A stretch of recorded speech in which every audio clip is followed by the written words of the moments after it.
turtles are an endangered animal, and it is incumbent upon us to preserve and protect this iconic species when they become stranded on Cape Cod beaches.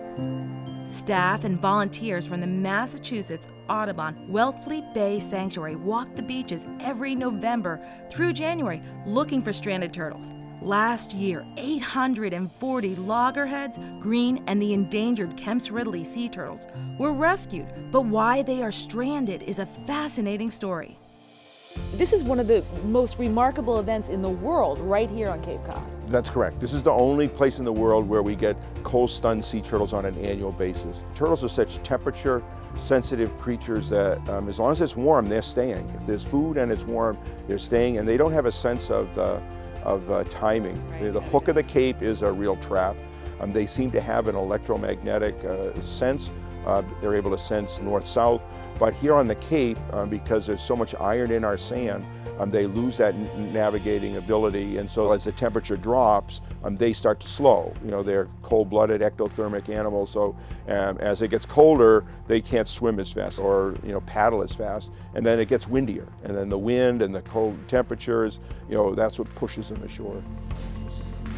The first step in the recovery process is to weigh, measure, and photograph the sea turtles that are warmed in boxes that are lined with towels. I'm talking quietly not to stress out the turtles, but we have them packed up and we're going to be heading up to the Sea Turtle Hospital in Quincy.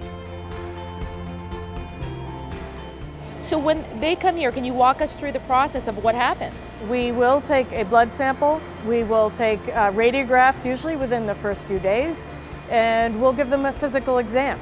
We are seeing core body temperatures anywhere from the low 40s up to 50, 55. And the goal is to get the sea turtle's temperature to a nice, cozy 70 to 80 degrees. But that's just part of their treatment plan. Some animals, if their results show that they have pneumonia, we will start them on antibiotics. We have teams of folks that are trained to feed the turtles, so the nutrition is a big part of their rehab. How long in general do they stay at this facility? Turtles could be in rehab from anywhere from a month to 6 months. On a rare occasion, it could take longer than that. That would be something very serious, like a boat strike that has a fractured shell, maybe a severe entanglement. We see that, and that's a longer rehab. But if it's fairly routine hypothermia, it's in general 3 months. So what condition do the turtles have to be in to be released? We do have baseline data for sea turtles, and all of the blood parameters have to be within normal limits for a healthy turtle. They also have to be able to swim, dive. They have to be strong enough to migrate or escape predators. Visual, they have to have good vision. The last thing we want to make sure is that they can forage for live food.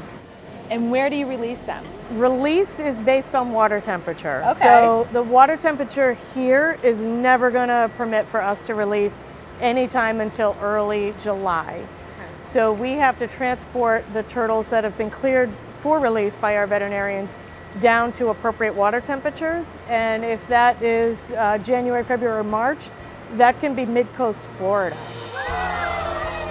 So how many of the rescued sea turtles survive? The survival rates are, depending on the body temperature, are fairly good. They're usually in the 80% range. Sea turtles are endangered, all the species across the world, primarily because of human-caused activity. So we really have an obligation to do what we can to help these animals recover.